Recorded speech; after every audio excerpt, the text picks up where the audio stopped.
In the space of just 5 years, GT Academy has gone from a gaming experiment to being the world's most innovative driver selection program. 10-bedroom gainers have gone from virtual to reality and now compete as professional motor racing drivers, taking multiple podiums at international race meetings all over the world.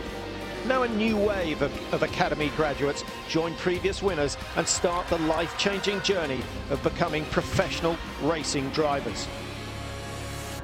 This is GT Next Level. Just 4 months ago, 24-year-old Miguel Feixa was in his native Portugal, studying to become a mechanical engineer. Now he's just days away from racing in his first international motorsport event. To get here, Miguel competed online over against 1 million gamers from across Europe, and then at national finals events before being crowned European GT Academy winner 2013. I didn't think this was possible. I never believed it, but I won, and it's amazing. After coming through an intensive mental and physical driver development program to gain the license required to drive at the Dubai 24, this is a race like no other. Set in the desert, it puts to the test the skills of even the most hardened professionals.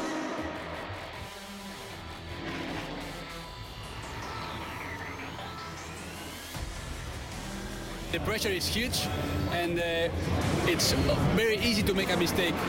So hopefully there's no rain and no sandstorm like in the last years. The 4-hour race is always tough. When you have a racing car, you have to manage to bring the car on at the end of the race, to keep the gearbox on the way, the brakes, everything. It's quite a long time dark. You have to calculate it. Trackside and helping Miguel deal with the rigours of the race is RJN team principal Bob Neville, who'll head up an experienced crew of 25 mechanics and engineers, and Academy Performance Director Simon Fitchett, who has worked with the likes of David Coulthard and Sergio Perez. Here there is cars that are a lot faster than his and obviously a lot slower, but it's the number of cars here. This 24-hour race here, almost like a baptism of fire.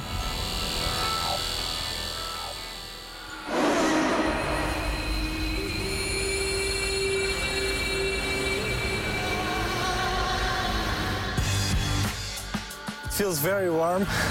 In my home it's raining right now, and it's an amazing experience. It has very high buildings and people are very friendly here. It feels good to be doing my first big race. I think I'm feeling more like a professional driving. 3 of Miguel's teammates will be feeling exactly the same. They've come through an identical development program. 29-year-old car rental manager Florian Strauss from Berlin, winner of the German Academy. 20-year-old car salesman Nick McMillan from the North American Academy. And Stanislav Aksenov, the Russian Academy winner. And along with Miguel, they'll be looking to the final team member for advice on how to tackle the 24-hour Dubai.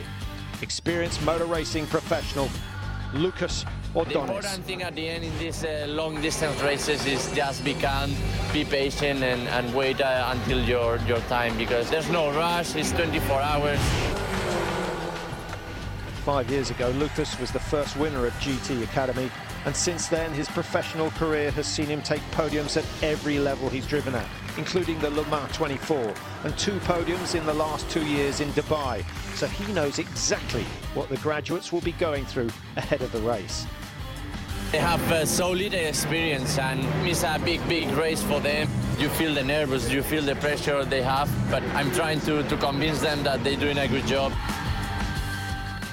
But before the race, there's the small matter of qualification to get out of the way, giving everyone a chance to get used to the track, the car, and the conditions.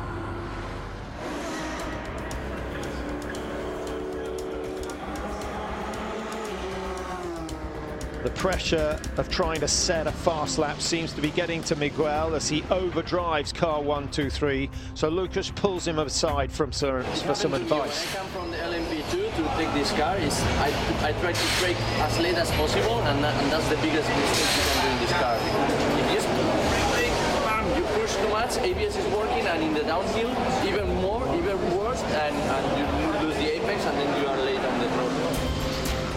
So step back, relax, and you will feel like if braking is smoother. I know his feeling. It happened to me back in 2009, and I was putting too much pressure to me because I want a future in motorsport. So. The end of qualification sees Lucas and the graduates finish the session 4th fastest in class, and they'll start 30th on the grid. There's never enough time in 24-hour racing. It's always difficult with driver changes, pit stops, familiarisation. So everyone's doing a good job, and that's all we need to do to get a result in this particular race. After a morning team briefing, Miguel gets the chance to take in the atmosphere of his first grid walk as Lucas prepares for the start of the race. Not too much. With Miguel scheduled to drive last, he now has to wait to see if the car makes it as far as his stint.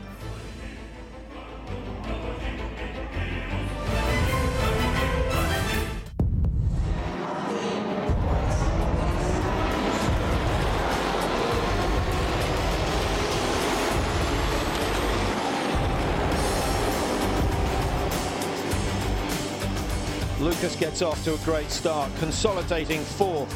But with the 2 cars ahead of him in class pitting early on, he soon finds himself in 2nd. The car is a bit oversteering on entry, and I think this div is a bit tricky on the rear. We'll see now. It's just patience and keep going around. Miguel is now a step closer to his first drive in the professional race, but with all the other academy graduates to drive before Miguel, it means his first stint will be at night. And the last time Miguel drove this car at night, a lapse in concentration cost him the race. Miguel's Donington incident was worrying because we had explained to him that there was only 20 minutes of the race left, and we were well ahead. It was a bad moment, really. Unnecessary. As Miguel gets into the car, the team are up to 1st place. But will he have learned from his past mistakes? I'm just a little bit nervous.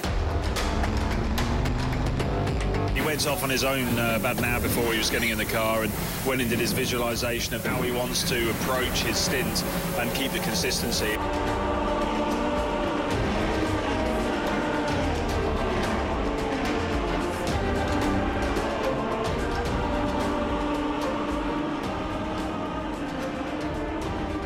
He seems to have made a steady start, but the 2-hour stint will really put his focus to the test.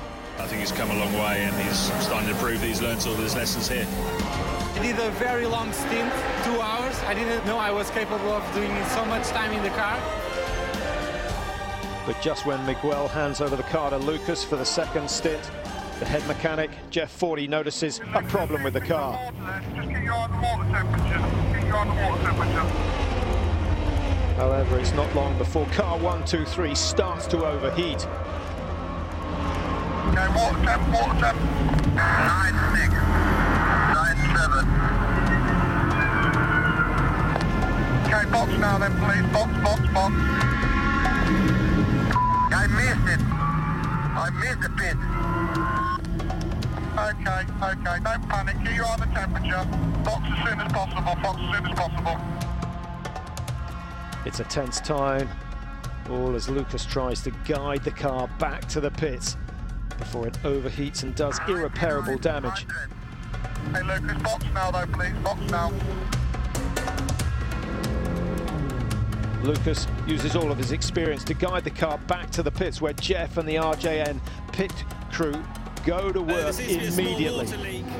Obviously you've got to attend to it. Hopefully they can fix it, but we're about to find out. Still first at the moment because we had a big lead, but it's disappearing fast. Jeff and the boys eventually find the leak, but the car's prospects are not what they were. have sealed it. But if it isn't secured, it's got to come off.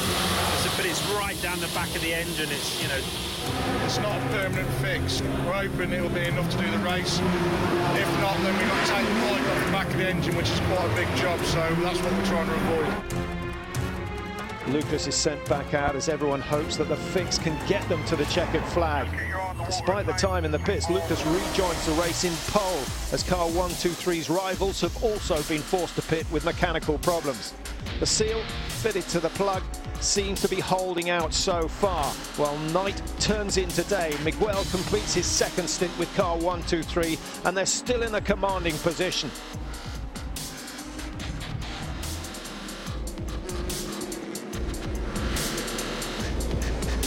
8 o'clock in the morning, and the car is doing really well.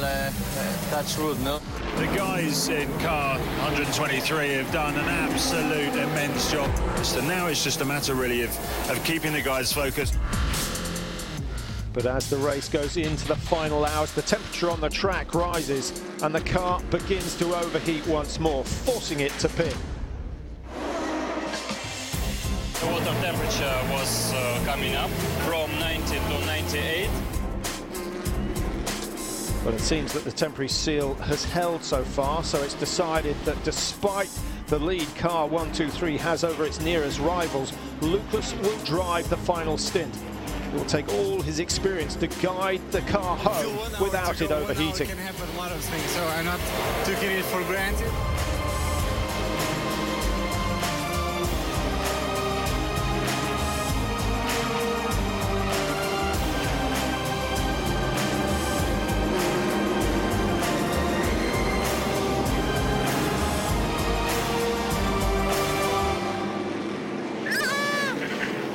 Another podium!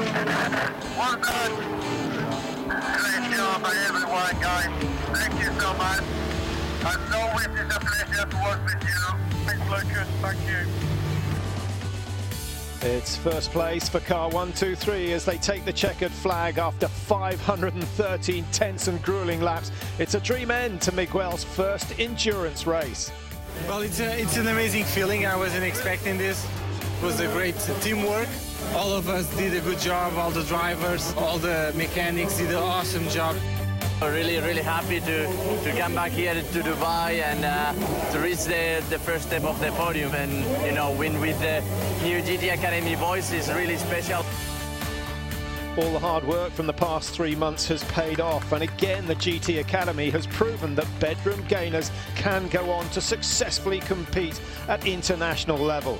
I need some practice spraying champagne, but hopefully I win some more so I can practice in the podium. Miguel won't get too much time to reflect on how far he's come since applying online to enter this life-changing competition. He now becomes a Nismo athlete and for the next 12 months has the chance to race all over the world in search for more podium success, proving that he has what it takes to compete at the top level in motorsport.